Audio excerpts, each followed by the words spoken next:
질의해 주십시오. 차관님, 네.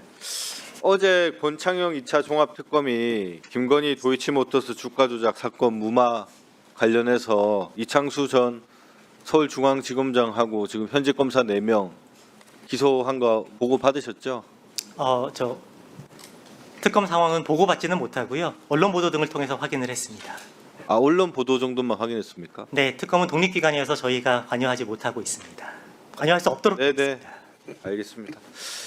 그 김건희 도이치모터스 주가 조작 사건이 2020년에 고발이 됐습니다. 무려 지금으로부터 6년 전에 고발된 사건이고요.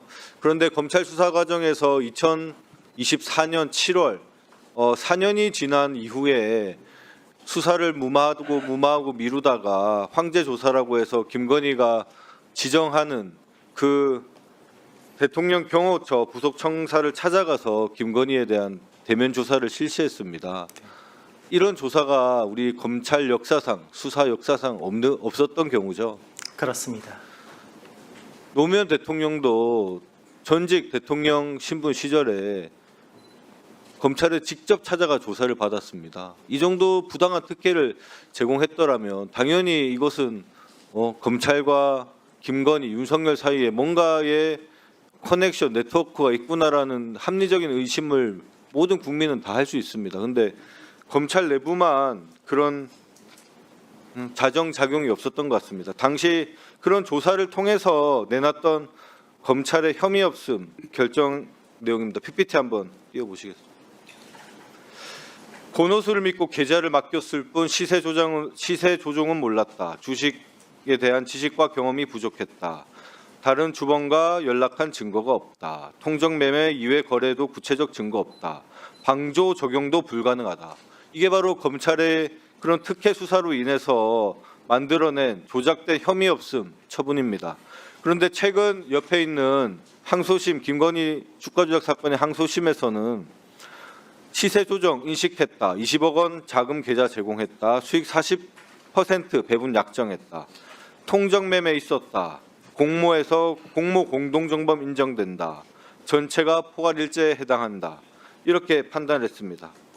검찰의 봐주기 수사가 명확했다라고 보이는데 우리 차관님 의견 어떠십니까? 네, 특히 이 사건 수사 과정에 대해서 국민들께서 검찰에 대해서 많이 실망을 하셨고요. 검찰의 신뢰도를 많이 약화시키는 대표적인 사건이었다고 생각합니다. 네, 그리고 최근 특검이 밝혀낸 사실과 기소 내용을 보면 매우 충격적인 것 같습니다. 다음 PPT 보시겠습니다. 이창수 지검장이 수사도 끝나기 전에 내부 메신저로 무죄 판결 검토를 지시했다는 것입니다. 서울중앙지검장이 수사팀에 이 무죄를 검토하라는 지시를 내렸다는 것, 이 엄청난 직권남용 아닙니까? 자, 더 충격적인 내용이 있습니다. 김건희가 검찰에 공식적으로 답변서를 내기 한 달 전 작성된 비공식 답변서가 검찰에 먼저 접수됐고, 비공식 답변서에는 빨간색과 파란색으로 표시된 부분이 있었고, 최종 공식 답변서에는 빨간색 부분은 대부분 남아있고 파란색 부분은 변경 삭제되었다는 겁니다. 이게 뭐냐? 문서에서 수정을 하면서 빨간색과 파란색 표시해 가면서 답변서를 검찰과 피의자가 상의해 가면서 작성했다는 겁니다. 왜 이렇게 작성했냐?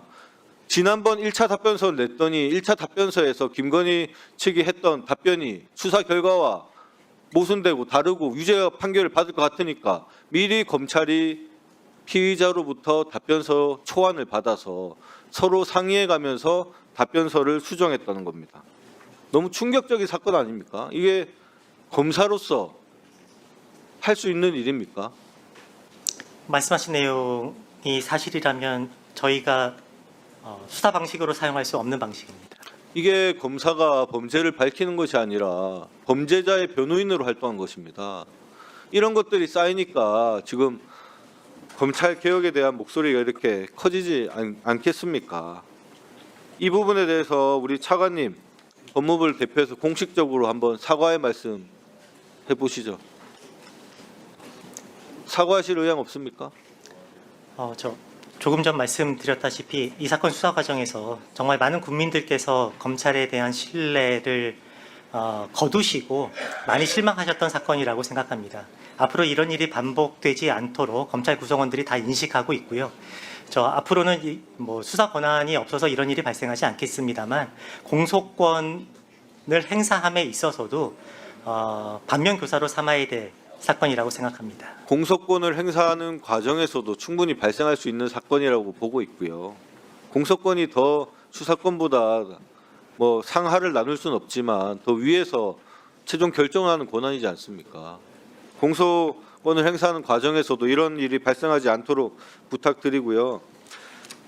그런데 검찰의 사건 조작은 이뿐만 아닙니다. 지난 조작기소 국정조사에서 검찰의 여러 위법 수사 내용이 밝혀졌음에도 지금 박상용 검사에 대해서도 제대로 징계도 못하고 있고 아직까지 법무부 내에서 자체적인 진상조사가 전혀 이루어지지 않고 있는 것 같습니다. 검찰은 자정작용을 할 수 있는 기관이 아닙니까? 항상 이렇게 특검이나 다른 수사기관 수사를 통해서만 이렇게 밝혀내야 됩니까? 스스로 좀 이런 조작 기소, 잘못된 기소, 잘못된 수사에 대해서 스스로 좀 밝혀내실 의향은 없으십니까? 그런 부분들을 감안해서 정성호 장관님께서 검찰 인권 미래존중위원회를 발족시켰고요. 이에 따라서 현재 진상조사단이 구성되어서 국민적 의혹이 제기된 사건에 대해서 검토를 진행하고 있습니다. 밝혀주시길 부탁드리고 그 검찰 개혁 관련해서 좀 많은 우려도 있고 걱정도 있고 한데 아까 지금 차관님께서 말씀하실 때 구속된 피의자에 대해서 사실 조사를 한 다음에 그게 좀 수정할 게 있으면 경찰에 다시 내려보내서 수사를 해야 된다 이런 식으로 말씀하셨잖아요. 네. 저는 이게 우리나라 수사 구조의 가장 큰 문제라고 봅니다. 왜 검찰과 경찰이 협력해서 아니면 같은 장소에 모여서 같이 수사를 진행할 수도 있는 거지 않습니까? 세계 어느 나라에서 경찰 수사 따로, 검찰 수사 따로 이렇게 이중적으로 수사를 하는 게 있는지 아십니까? 일본과 우리 대한민국이 유일합니다. 수사를 두 번 하는 이런 관행과 구조 속에서 아직도 못 벗어나고 있는 것으로 생각됩니다. 이제 이렇게 바뀐 만큼 최대한 협력해서 최대한 한 번의 수사를 진행할 수 있도록 특히나 그 영장 청구 과정이나 영장 집행 과정이나 이런 과정에서 검찰이 관여할 수 있는 권한은 남아 있습니다. 그 단순히 서면으로만 지휘하고 서면으로만 문서만 왔다 갔다 할 게 아니라 그럴 때 필요하면 현장도 내려가 보고 필요하면 그 영장 청구 과정 이런 과정에서 경찰과의 협의하고 경찰 수사 과정도 들여다보고 그런 방안을 충분히 모색할 수 있지 않습니까? 이런 부분 같이 좀 협력해서 수사할 수 있는 방향으로 좀 제도 설계 잘 좀 부탁드립니다. 네, 수사 준칙 등 하위 법령 마련에 있어서도 협력을 강화할 수 있도록 하겠습니다. 네.